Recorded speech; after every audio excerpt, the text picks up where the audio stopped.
anjuran untuk meninggalkan perkara-perkara yang samar syubhat itu, Pak.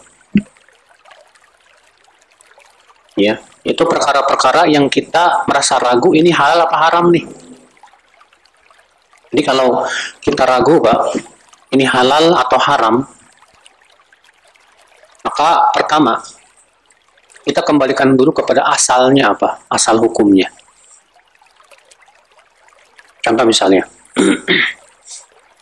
dalam masalah makanan pada asalnya halal apa haram?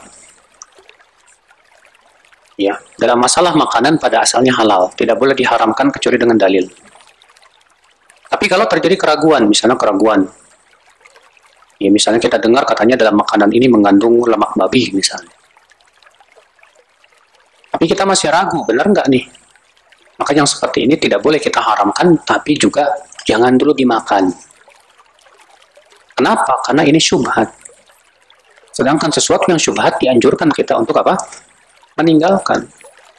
Ya, masih banyak kok yang sudah jelas halalnya. Ngapain kita kemudian disibukkan dengan yang syubhat? Ya. Contoh lagi, Pak, dalam masalah daging pada asalnya halal apa haram? Haram, betul. Daging pada asalnya haram. Ketika terjadi keraguan, ini daging yang disembelih dengan nama Allah apa enggak ya? Maka pada waktu itu tidak boleh kita memakannya. Haram hukumnya apa? Memakannya. Makanya Nabi Shallallahu Alaihi Wasallam menjawabkan dalam hadis ya, apabila kalian berburu, lalu kemudian hewan buruan kalian itu ya jatuh ke air dan kalian tidak tahu yang membunuh hewan ini panah kalian atau air, maka kata Rasulullah jangan dimakan. Jangan apa? Jangan dimakan. Nah di situ ada kemungkinan kuatnya sama-sama kuat, Pak. Ada kemungkinan dia matinya karena tenggelam, ada kemungkinan matinya karena terkena panah kita. Karena kemungkinannya sama-sama kuat, maka dikembalikan kepada hukum asalnya tentang masalah daging. Itu yang berhubungan dengan masalah daging pada asalnya hukumnya apa? Haram, nggak boleh. Ya. Demikian pula Bapak sekalian, ibadah pada asalnya hukumnya apa? Tidak boleh. Karena ibadah itu hak Allah. Kalau misalnya Bapak dan Ibu-Ibu ragu apakah ibadah ini sunnah atau bid'ah, ada yang bilang sunnah, ada yang mengatakan bid'ah. Saya jadi bingung nih. Maka sikap kita jangan dulu dilakukan. Sampai ada dalil yang sudah jelas dan tegas bahwasanya itu memang termasuk apa? Sunnah. Ya. Kenapa? Karena kita sudah tahu dan sudah kita pahami tadi bahwa ibadah itu pada asalnya atau adalah hukumnya tidak boleh. Sampai ada dalil yang memerintahkan dari Allah Azza wa Jalla. Ya. Demikian pula Bapak sekalian dalam semua permasalahan kita kembalikan kepada yang yakin ketika terjadi keraguan. Ya ketika misalnya Bapak dan Ibu ragu, saya udah tawaf berapa keliling nih, lagi sedang tawaf di Ka'bah ya, bingung, saya sudah 6 apa 5, maka pada waktu itu yang kita ambil apa Pak? Yang yakin, yang 5, buang yang ragu ya. Maka kemudian kita pun ambil 6, ambil 5, tambah lagi 6, 7. Nah ini saudaraku sekalian, ini kaidah ya dalam menghadapi sesuatu yang sifatnya apa? Syubhat, meragukan itu. Ya. Jadi sesuatu yang ragu kalau itu berhubungan dengan pakaian ataupun makanan, hendaknya kita tinggalkan dulu. Jangan dikonsumsi sampai jelas kepada kita bahwa itu halal. Kaidah selanjutnya saudaraku sekalian, kaidah yang kelima, anna fi ijtinabi syubuhat ihtiyatan lid-din wal 'aqd wal 'ird bisalamati min al-wuqu'i fil haram. Wa menjauhi syubhat itu kehati-hatian untuk menyelamatkan agama kita dan kehormatan kita dan selamat untuk jatuh kepada yang haram. Ya. Nah, ini yang disebut dengan waro'. Waro' itu artinya kata para ulama meninggalkan semua perkara yang dikhawatirkan akan merusak akhirat kita. Meninggalkan semua yang dikhawatirkan akan merusak akhirat kita. Maka itulah yang disebut dengan waro.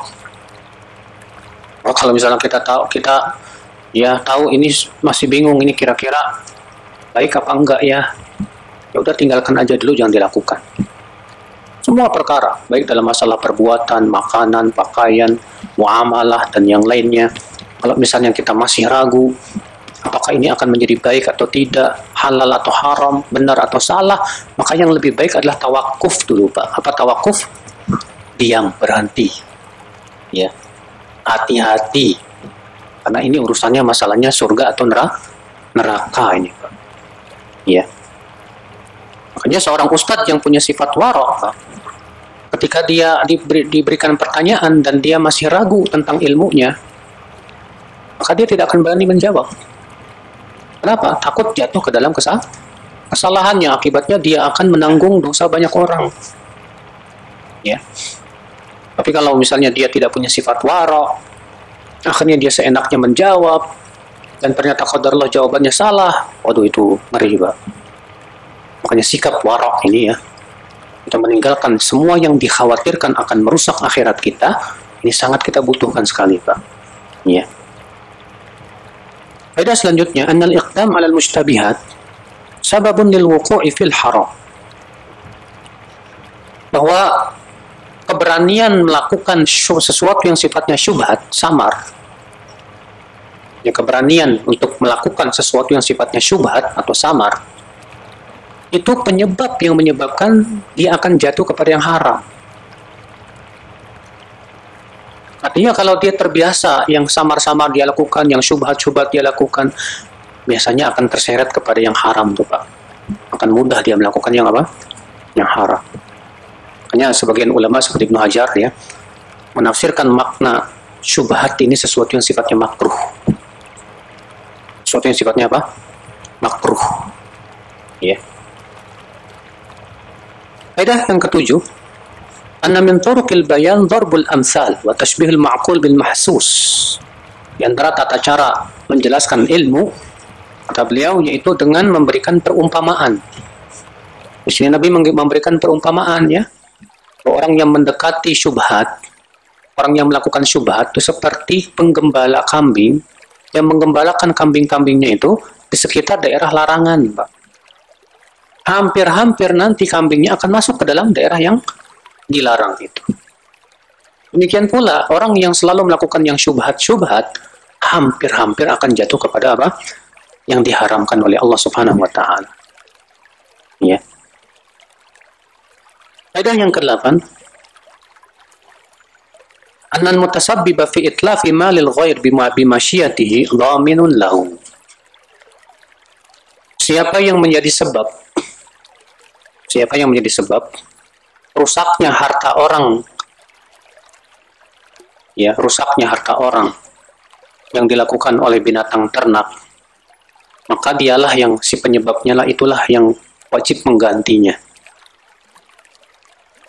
Misalnya si penggembala nih, Pak, menggembalakan di dekat kebun orang. Akibatnya kebun orang dimakanin tuh, Pak, sama sapinya atau kambingnya. Habis tanamannya. Siapa yang wajib mengganti? Gak mungkin hewan. Siapa yang mengganti? Ya, si penggembalanya. Ya. Kecuali kalau misalnya si penggembala sudah berusaha menjauhkan hewan itu dari apa? Tanah milik orang. Sudah menjauh, tahu-tahu ada binatang yang bandel, ya, pergi sendiri masuk ke tanah orang tanpa pengetahuan siapa? Si penggembala. Maka yang seperti ini, Pak, dia si penggembala tidak wajib mengganti. Kenapa? Karena Allah berfirman, ma 'alal muhsinina min sabil. Ya, orang yang sudah berbuat baik sebaik-baiknya, tidak ada jalan untuk dimintai kerugian. Ya. Faedah selanjutnya, annal iqtirab minal hima wal mahdhur sababun lil wuqu'i fih. Mendekati daerah larangan itu penyebab kita jatuh kepada yang haram. Seperti kita, Pak, masuk ke tempat-tempat yang di situ banyak maksiatnya. Ya biasanya kita tidak akan lepas dari maksiat. Misalnya pergi ke pantai yang di situ banyak turis asing, berpakaiannya ya gitu deh. Dipakai cawat doang. You can see aurat di mana-mana. Terus dia berkata, enggak kok, saya tujuannya mau tadabur alam, mau lihat keindahan laut. Ya nggak mungkin, Pak. Pasti akan kelihatan juga. Kenapa? Karena masalahnya dia mendekati ya batasan yang haram ini. Situ banyak yang haram, susah untuk maka pada waktu itu tinggalkan. Haram hukumnya pelesiran ke tempat-tempat yang di situ banyak yang haram. Yang kita tidak mungkin terhindar dari melihat yang haram itu. Iya. Ada selanjutnya Bapak dan Ibu sekalian. Wujubu ijtinabi maharimillah. Wajibnya menjauhi keharaman-keharaman Allah. Karena Rasulullah mengatakan, ketahuilah setiap raja punya daerah larangan. Dan sesungguhnya daerah larangan Allah itu keharaman-keharaman. Maka jauhi, Pak, segala sebab yang menyebabkan kita jatuh kepada yang haram. Jadi menjauhi yang haram itu bukan hanya sebatas meninggalkan yang haram, tapi juga meninggalkan semua sebab yang menyebabkan kita jatuh kepada yang apa? Yang haram. Ya. Nah, masalahnya banyak di antara kita di zaman ini, Pak. Ketika kita tahu itu sebab jatuhnya kita kepada yang haram, sulit sekali untuk meninggalkan sebab tersebut. Wah, contoh misalnya HP. HP ini sering kali menjerumuskan kepada yang haram nggak, Pak? Sering. Chattingan lawan jenis. Iya. Nonton yang enggak dan yang lainnya. Enggak, ada sebagian pemuda bertanya, Ustadz, saya ini sulit sekali kok, kenapa ya meninggalkan yang haram? Selalu jatuh lagi, selalu jatuh lagi. Ya gimana? HP-nya dibawa terus. Sementara itu penyebab utama dia jatuh kepada yang haram.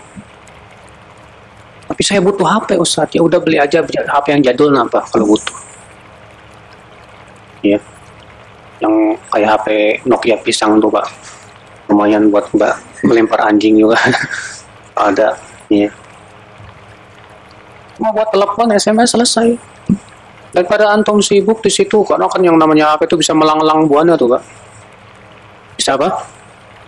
Melanglang buana itu, Pak. Sana ada yang haram, ada yang halal. Yang namanya HP itu seperti pedang bermata apa? Pedang bermata dua nih, Pak. Bisa menyebabkan kita masuk neraka, bisa menyebabkan kita masuk apa? Surga.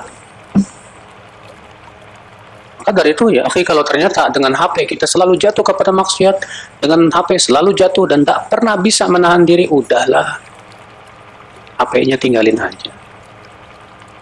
Ya. Insya Allah tanpa HP pun kita masih bisa kok hidup. Tapi Ustadz, saya usahanya di HP, gimana ya? Aduh, kalau begitu sumber-sumbernya jangan diinstal, Mas. Kayak YouTube-nya nggak usah diinstal misalnya, kalau memang ternyata sumbernya dari YouTube misalnya, atau TikTok atau yang lainnya yang memang dikhawatirkan nanti malah berbuat maksiat di situ. Ya udahlah, ya di ini aja. Nah, sekarang ini, di zaman sekarang ini kita jadi serba salah, Pak. Ya, dari satu sisi kita butuh, dari sisi lain kita jatuh kepada maksiat. Subhanallah, ya. Pakai HP ini butuh ketakwaan yang luar biasa, Pak. Siapapun kita pasti punya HP. Ibu-ibu, setiap ibu-ibu punya HP. Bapak juga punya apa? HP. Maka insya Allah ya, kalau kita niatnya benar, ketika sebelum buka HP kita sudah niat, ya saya mau mencari sesuatu yang bermanfaat buat saya. Insya Allah bantu, Pak. Karena situlah ya, akhi, ya, apa namanya, HP ini mengerikan sekali. Baik, kita lanjutkan, Pak.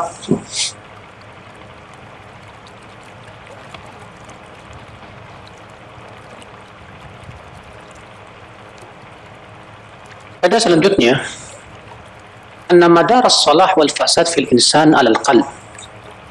Wasair al-jawarih tabi'atun lahu salahan aw fasadan. Bahwa poros kebaikan dan keburukan itu adanya di hati. Adapun anggota badan kita ikut itu, Pak. Makanya Rasulullah SAW mengatakan, ketahuilah di dalam tubuh kita ada segumpal darah. Apabila segumpal darah itu baik, maka baik semuanya. Kalau segumpal darah kita buruk, buruk semuanya. Ketahuilah ia adalah hati. Oleh karena itulah Bapak sekalian ya, perhatian terhadap hati itu harus melebihi segala-galanya. Jangan sampai kita ini perhatian sama badannya luar biasa, tapi perhatian kepada hatinya kurang sekali. Ya, ibu-ibu tiap minggu pergi ke salon kecantikan. Bagus memang kalau memang tujuannya buat suami ya. Tapi ingat ya, hati kita pun juga harus pergi ke salon, Mbak. Salon kecantikan hati itu adanya di majelis ta'lim. Salon kecantikan hati itu adanya di majelis ilmu. Karena hati kita tidak akan menjadi indah dan cantik tanpa ilmu Allah Azza wa Jalla. Oleh karena itulah Bapak sekalian, ya, Allah sampai bersumpah dalam Al-Quran. Bersumpah 11 kali untuk menetapkan tentang masalah pembersihan jiwa kita, kebersihan hati kita. Allah berfirman, wasyamsi wa duhaha, wal qamari idza talaha, wan nahari idza jallaha, wal laili idza yakshaha, was samai wa ma banaha, wal ardi wa ma tuhaha, wa nafsin wa ma sawwaha. Berapa kali itu, Pak? 11. Tidak pernah Allah bersumpah dengan yang paling banyak dari surat ini, Pak. Sampai 11 kali. Untuk apa Allah bersumpah 11 kali? Allah menyebutkan tentang maksud tujuan bersumpah. Qad aflaha man zakka wa qad khaba man dassaha. Sungguh beruntung orang yang mensucikan jiwanya, dan sungguh merugi orang yang apa? Mengotori jiwanya. Masya Allah. Oleh karena itulah Pak, keselamatan kita di hari kiamat tergantung kepada keselamatan hati. Allah berfirman dalam surat Asy-Syu'ara ayat 88-89. Apa kata Allah? Yauma la yanfa'u malu wala banun illa man atallaha biqalbin salim. Pada hari tidak bermanfaat harta dan anak-anak, kecuali siapa? Kecuali orang yang datang kepada Allah dengan membawa hati yang selamat, Pak. Masya Allah. Selamat dari kesyirikan, selamat dari berbagai macam penyakit hati, dan yang lainnya, akhi. Kalian lihat ya, para sahabat itu perhatian kepada hatinya luar biasa, Pak. Al-Hasan Al-Basri berkata apa, Pak? Ma fudila ashabu Rasulillah SAW bikathrati salatin wala bikathrati siyam, wa innama fudilu bima waqara fi qulubihim. Para sahabat itu tidaklah diistimewakan oleh Allah karena banyaknya sholat atau karena banyaknya puasa, bukan. Tapi mereka diistimewakan oleh Allah karena apa yang ada di hati mereka, berupa ketakwaan, keimanan, ya, keikhlasan, ketawaduan, dan yang lainnya. Maka dari itulah Pak, ya, Rasulullah SAW memberikan kepada kita sebuah kaidah yang luar biasa. Rasulullah bersabda, la tasubbu ashabi fawalladhi nafsi biyadi law anna ahadakum anfaqa misla uhudin dhahaban ma balagha mudda ahadihim wala nasifah. Jangan kalian mencaci maki para sahabatku. Demi zat yang diriku berada di tangannya, kalaulah salah seorang dari kalian ada yang berinfak dengan emas sebesar gunung Uhud, itu tidak akan bisa sampai, ya, tidak akan setinggi derajat sahabat yang berinfak dengan 1 mud atau setengah mud. Masya Allah, kok bisa ya? Padahal kan secara kuantitas, yang namanya sedekah dengan 1 emas, 1 gunung emas itu Pak, luar biasa. Tapi ternyata kata Rasulullah SAW tidak bisa mengalahkan sedekahnya sahabat 1 mud atau setengah mud. Apa yang membedakan, apa yang menyebabkan kita tidak bisa mengalahkan mereka, Pak? Yang menyebabkannya adalah karena ketakwaan mereka lebih jauh. Apa yang ada di hati mereka itu luar biasa. Ya, hatinya para sahabat dimakmurkan dengan cinta kepada Allah. Hatinya dimakmurkan dengan rasa takut kepada Allah yang luar biasa. Hati mereka dimakmurkan dengan tawakal kepada Allah dan berharap akan akhiratnya. Sementara hati kita masih terkadang, ya, terkena penyakit ria, pengen dipuji. Hati kita terkadang suka sombong, hati kita terkadang suka ujub, hati kita terkadang, Pak, Masya Allah, suka suudon sama orang, hati kita terkadang suka dengki, dan yang lainnya. Beda dengan para sahabat. Kalau para sahabat, Masya Allah, kebeningan hati mereka luar biasa, yang menyebabkan amalan yang kecil menjadi apa? Besar, disebabkan oleh amalan hati tersebut. Ini memberikan kaidah, Pak. Hati semakin takwa, semakin bening, semakin bersih, maka amalan yang kecil itu bisa menjadi apa? Besar pahalanya di sisi Allah Subhanahu wa Ta'ala. Hati sebaliknya, hati semakin kotor, semakin jauh dari takwa, maka amalan yang besar itu menjadi kecil pahalanya di sisi Allah Subhanahu wa Ta'ala. Iya. Kadar itu ya, akhi, saudaraku sekalian, perhatian kita kepada hati, ya, harus betul-betul kita utamakan. Cek terus apa kabar hati kita hari ini, ya. Bagaimana hati kita kekhusyuan dalam sholat kita, Pak? Bagaimana hati kita ya terhadap zikir? Sudahkah hati kita merasa nikmat dan indah dengan mengingat Allah Azza wa Jalla? Bagaimana kabar hati kita ketika kita sakit? Saat kita sakit, sudahkah hati kita berharap pahala di sisi Allah Azza wa Jalla dan sabar menghadapi kesakitan itu? Bagaimana kabar hati kita, Pak, saat diberikan kesenangan dan kenikmatan? Apakah kita menjadi hati yang bersyukur kepada Allah Azza wa Jalla? Ya. Dan lisan pun senantiasa mengingatnya. Coba kita selalu introspeksi diri lagi tentang kabar hati kita ini. Penting sekali, Pak. Ya. Karena, akhi, kalau hati itu sudah kotor, ibadah pun menjadi tak bernilai. Lihat orang yang hatinya kotor tuh, Pak, ibadahnya juga berat. Kalau ada orang bertanya, Ustaz, kenapa saya dalam sholat kok nggak bisa khusyuk? Susah khusyuknya. Saya katakan itu akibat kotornya hati, saudara. Sebab kalau hatimu bening, hatimu dipenuhi dengan rasa rindu kepada Allah Azza wa Jalla, kamu akan khusyuk. Tapi ketika hatimu kotor oleh dunia, oleh penyakit-penyakitnya, susah kamu bisa khusyuk. Ya. Kenapa saya, Ustadz, kalau baca Quran kok nggak ngerasa nikmat, ya? Tapi kalau baca majalah, baca koran kayaknya enak-enak aja. Nah inilah, Pak, masalahnya hati kita sudah kotor. Kata Utsman bin Affan apa? Kalaulah hati kalian bening, kalian tidak akan pernah merasa puas dengan membaca Al-Quran. Kalian tidak akan pernah bosan untuk membaca Al-Quranul Karim. Ya. Nah, saudaraku sekalian. Nih, ya, jadi masalah hati, masalah yang harus sangat kita perhatikan. Karena itulah keselamatan kita di akhirat. Ingat.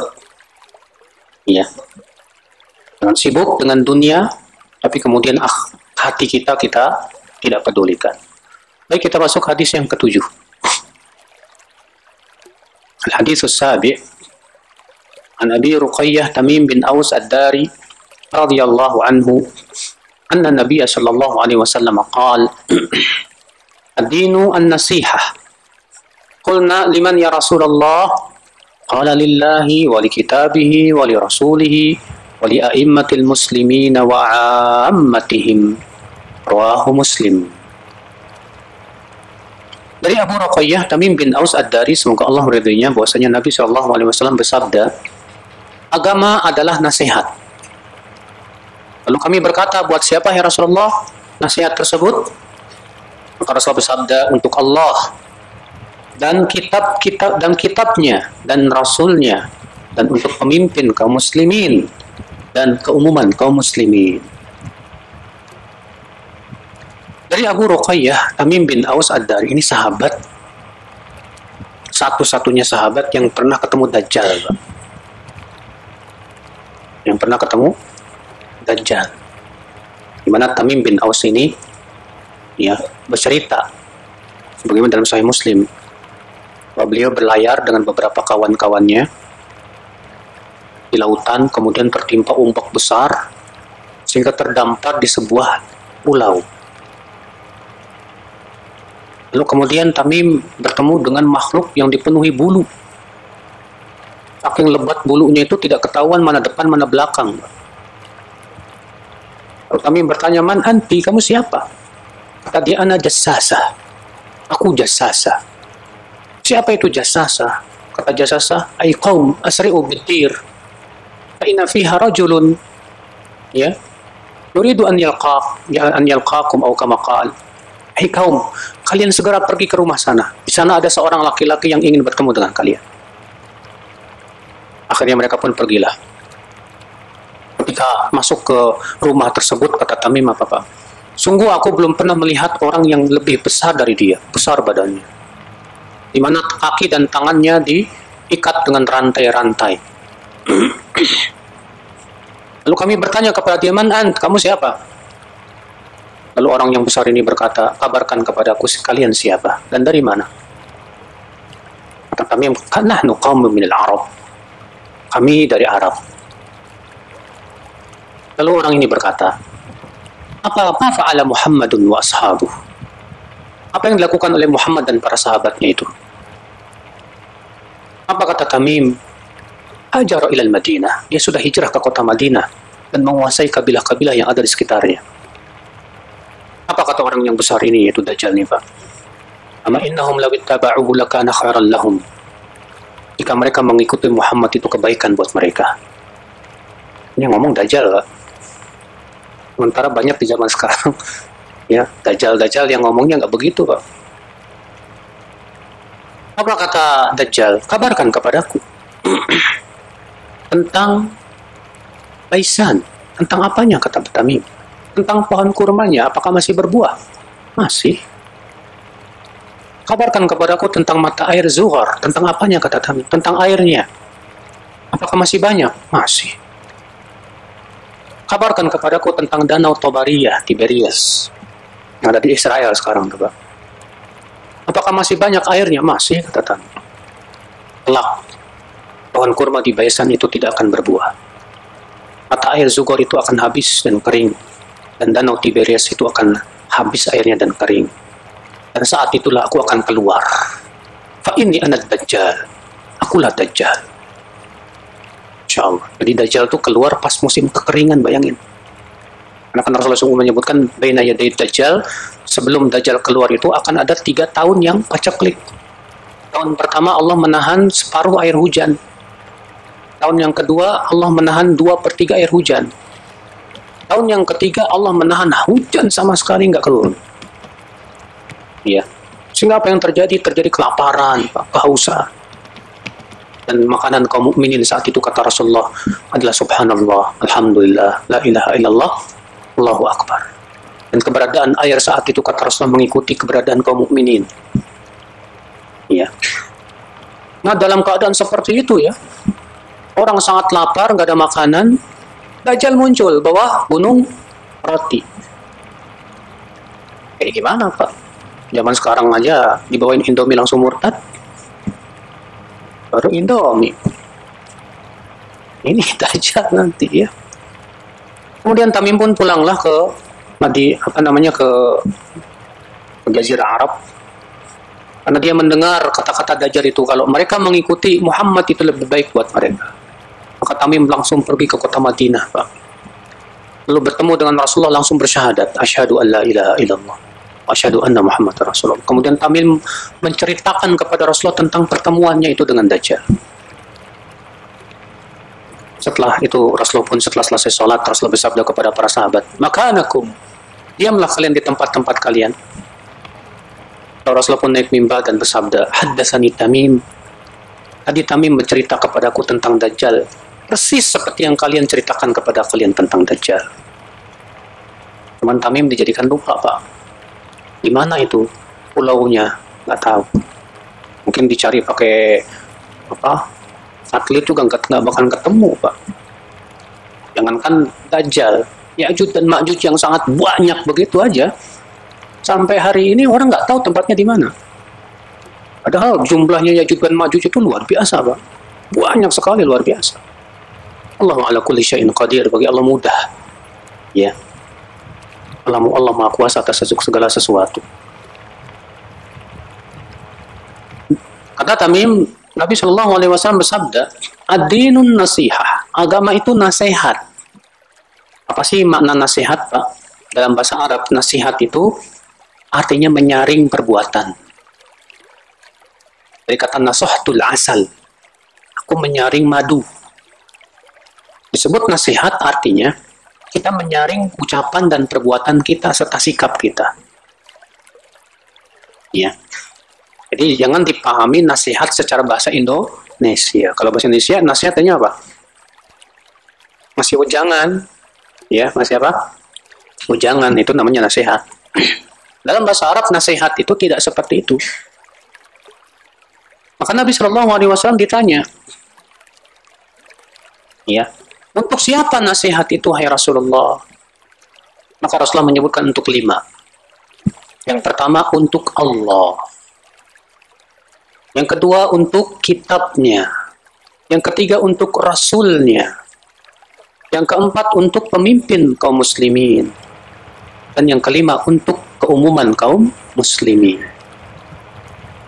Sekarang apa makna nasihat untuk Allah? Kata para ulama, itu dengan cara-cara mentauhidkan Allah, menjauhkan kesyirikan. Menaati perintah-perintah Allah, menjauhi larangannya. Ya, mengimani semua nama-nama dan sifat-sifat Allah. Itu namanya nasihat untuk Allah. Untuk Allah. Ya. Apa makna nasihat untuk kitab yaitu Al-Quran? Itu mengimani Al-Quran dan mengagungkannya dan senantiasa mentadaburi dan mempelajarinya dan meyakini bahwa Al-Quran itu firman Allah, bukan makhluk. Ya. Dan senantiasa kita berusaha untuk membacanya, Pak. Coba tadabbur Al-Quran, Pak. Tiap hari tadabbur Al-Quran. Allah mengatakan, afala yatadabbaruna Al-Quran? Tidakkah mereka mentadabburi Al-Quran? Am ala qulubin aqfaluha? Ataukah hati mereka itu ada gembok-gemboknya? Akhi, wallahi Pak, tidak ada Pak sesuatu yang paling bermanfaat untuk hati kita dari mentadaburi Al-Quran Karim. Dan mentadaburi Al-Quran itu Masya Allah membuka pintu hidayah luar biasa. Ya, Allah berfirman, Alif Lam Mim, dzalikal kitabu la raiba fihi hudan lil muttaqin. Itulah Al-Quran yang tidak ada padanya keraguan, sebagai hidayah untuk orang yang bertakwa. Tuh lihat. Artinya hanya orang yang bertakwa yang bisa menjadikan Al-Quran sebagai apa? Hidayah. Adapun orang yang tidak takwa, dia tidak akan menjadikan Al-Quran sebagai hidayah.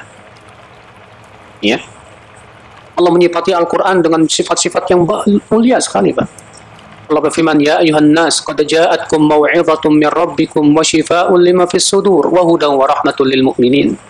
Hai manusia, telah datang kepada kalian mau'izah, peringatan dari Rabb kalian.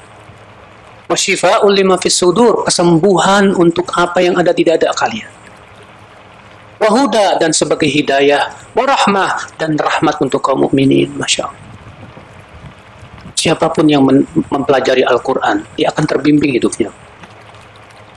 Allah. Maka dari itu, akhi, ya, agungkan Al-Quran. Selalulah kita bersama Al-Quran. Basahi lisan-lisan kita dengan Al-Quran, Pak.